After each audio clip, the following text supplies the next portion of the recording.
Donald Trump is panicking and he is begging like a dog for countries to help the United States secure the Strait of Hormuz.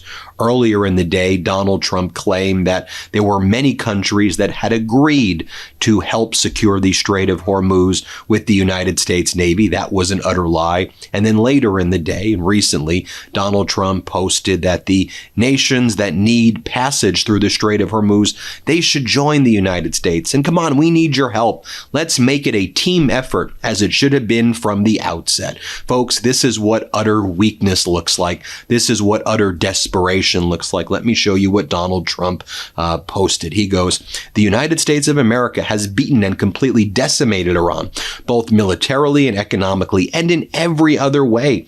But the countries of the world that receive oil through the Hormuz Strait must take care of the passage, and we will help a lot. The U.S. will also coordinate with those countries so that everything goes quickly, smoothly, and well.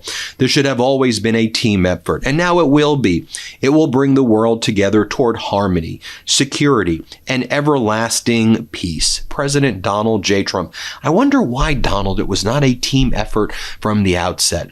Maybe it was because you and Netanyahu went it alone, rushed into war, were not prepared, embroiled the entire Middle East now into this disastrous war, and you've spent the entire year and a half, essentially, attacking America's allies or former allies, whether it was tariffs against the world, threatening to invade a NATO nation, leaving Asian nations vulnerable to China, and now embroiling all of the Arab nations that were once allies of the United States in this war. And now you're begging like a dog for help, because earlier in the day, here's what Donald Trump posted. He said, "Many countries, especially those who are affected by Iran's attempted closure of the Hormuz Strait, will be sending warships in conjunction with the United States of America to keep the strait open and safe. We have already destroyed 100% of Iran's military capability, but it's easy for them to send a drone or two, drop a mine, or deliver a close-range missile somewhere along or in the waterway." So we went earlier in the day from Donald Trump saying, all of these nations have joined the United States, to Donald Trump saying, we've won the war, but countries of the world that receive oil through the Hormuz Strait must take care of the passage. I wouldn't even say that's mixed messages. I would say it is just demented fraud. And the entire world knows that Iran has not been completely obliterated or decimated. Sure, the United States and Israel have hit Iran strong, but they've had a transfer of power and had a continuity within the Islamic Republic regime. There's a new Ayatollah. It has a lot of its top generals that remain the same. In many ways, they're even more extreme and deadly and dangerous than they were before. And the United States has accomplished absolutely zero. And there are no nations that have agreed offensively to send their navy, either alone or with the United States, into the Strait of Hormuz. They realize that that would be a suicide mission as well. And why would they trust Donald Trump with anything? Maybe these are the kind of details, man, that you should have planned before invading Iran with Netanyahu. Or remember, what was it, a few weeks ago when Donald Trump said, "The United Kingdom, our once great ally, maybe the greatest of them all, is finally giving serious thought to sending 2 aircraft carriers to the Middle East. That's okay, Prime Minister Starmer. We don't need them any longer. But we will remember, we don't need people that join wars after we've already won." Donald J. Trump. You see, it's messages like that. And then your conduct again for the past year and a half, attacking our allies, tariffing the world. You basically have no friends anymore, Donald. And the Arab nations that were doing pay for play for protection, you ain't doing the play part. You ain't protecting them. And so now they're trying to figure out if they can negotiate bilaterally with Iran in order to have safety, because they don't trust the United States anymore. You know, there have been reports like France is going to be sending warships to the Strait of Hormuz based on Donald Trump's statements. And France responds right away with its rapid response account. And we're seeing a lot of countries have these rapid response accounts. You know, the way like Gavin Newsom kind of developed the press secretary rapid response account. It's a really smart strategy. The French response account goes, nope. Not happening. No aircraft carrier and its group staying in the Eastern Mediterranean. Posture has not changed. Defensive it is. In other words, nope, we ain't going into the Strait of Hormuz. Our aircraft carrier, it's staying in the Eastern Mediterranean. We have a defensive posture only. Now, Donald Trump's been whining the entire day about media coverage, and he goes, the media is intentionally misleading, and they're putting all of these headlines, and they're causing a lot of damage. It's the exact opposite of the facts. The media, they are sick and demented people. Trump's describing himself when he says that. And he accuses the Wall Street Journal and the New York Times of reaching new lows. Then recently, Donald Trump posted this graphic. Trump is reshaping the media. And then it says gone. PBS defunded. PBS is still doing some great reporting. NPR defunded. And they're still doing some great reporting despite you defunding them. Terry Moran out at ABC. Washington Post, massive layoffs. Lester Holt out at NBC. Joy Reid out at MSNBC. Colbert leaving MSNBC. Then he goes, reforms. CNN under new ownership. And like they're overtly bragging that they have their Trump MAGA oligarchs taking over these media companies. But notably missing from this graphic right here, is the fact that there's been the rise of independent media with the MeidasTouch network leading the way. Those viewers are going somewhere, and they're going right here to the MeidasTouch network. That's why, by the way, make sure you hit subscribe. Let's get to 7 million subscribers. You may think you're subscribed, but you may not actually be subscribed. So then Brendan Carr, Donald Trump's FCC chair, responds to Donald Trump's post. And here's what Brendan Carr says. Broadcasters that are running hoaxes and news distortions, also known as the fake news, have a chance now to course correct before their license renewals come up. The law is clear. Broadcasters must operate in the public interest, and they will lose their licenses if they do not.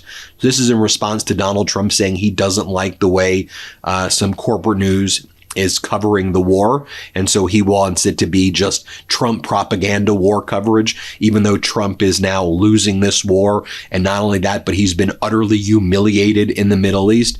And then Brendan Carr's like, we'll pull your licenses if you don't do pro-Trump propaganda on your networks. I mean, how overtly authoritarian and also weak, and it just draws more attention to how bad this war in Iran is going, worse than the worst expectations. But that's what happens when you have Trump. He's been a loser his entire life. Why do you think he's bankrupted all these casinos? Why do you think he's bankrupted so many companies?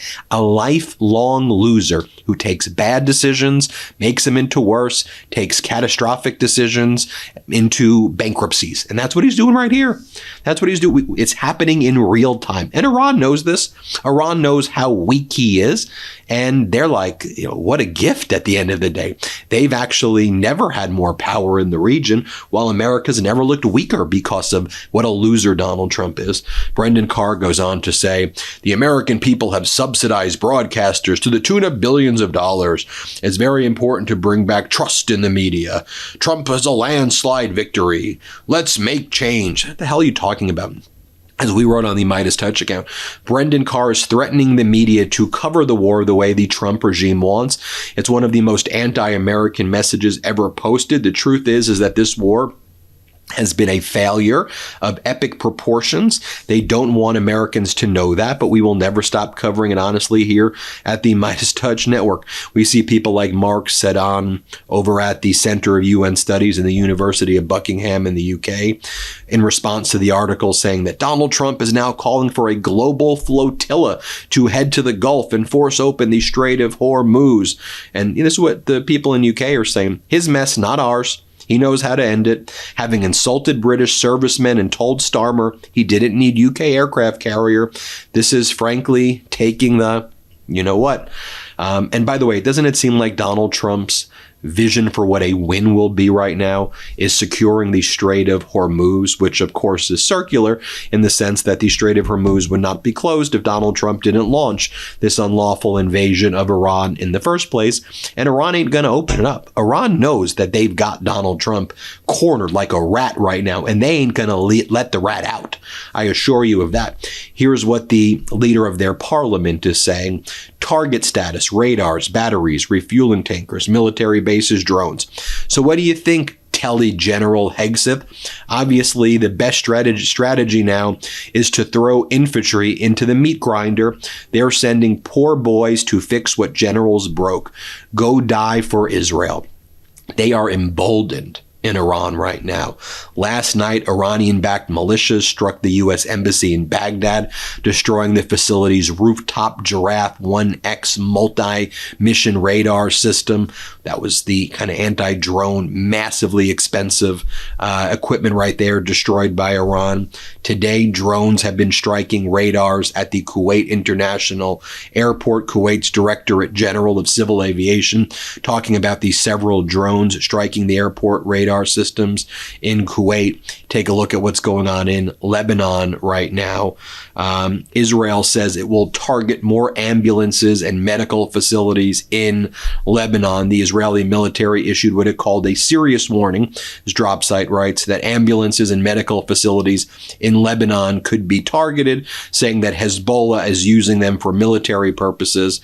And what happened in the past 24 hours or so is that after killing 19 medical workers on Friday at one of these facilities, at the Borj Kulje Primary Health Care Center was being struck overnight. They said, we're doing it because Hezbollah is in the area. And if Hezbollah is in the area, Israel says it will strike the hospitals, it will strike the doctors, it will strike the people who are working at the hospital. Israel says that that is fair game. And Spain's foreign ministry and others are condemning that in the strongest terms. The Spanish government condemns in the strongest possible terms the Israeli attack on the medical facility in Bint Jil in southern Lebanon, which has resulted in the deaths of 12 members of the facility's medical and healthcare staff. That number is more like 19 right now. And here's what the senior Iranian official is saying as well, saying this on Iranian state regime TV.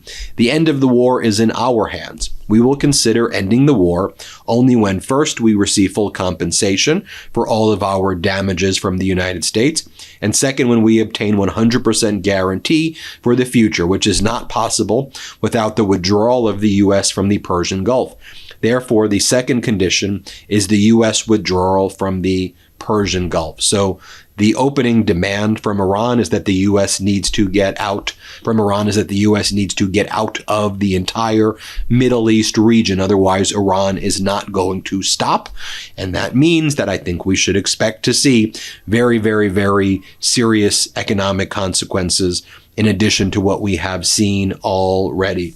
Also, a former Qatari prime minister is now calling on the Gulf cooperation nations in the region, the Gulf Cooperation Council, to form their own NATO-style military alliance because the United States isn't capable of protecting them anymore. And these countries are getting crushed right now. I mean, Qatar, Saudi Arabia, but United Arab Emirates with Abu Dhabi and Dubai, no one's going there anymore. All of the decades of building these cities with the reputation as safe financial centers, a place for people to raise families, that's thrown out the window right now.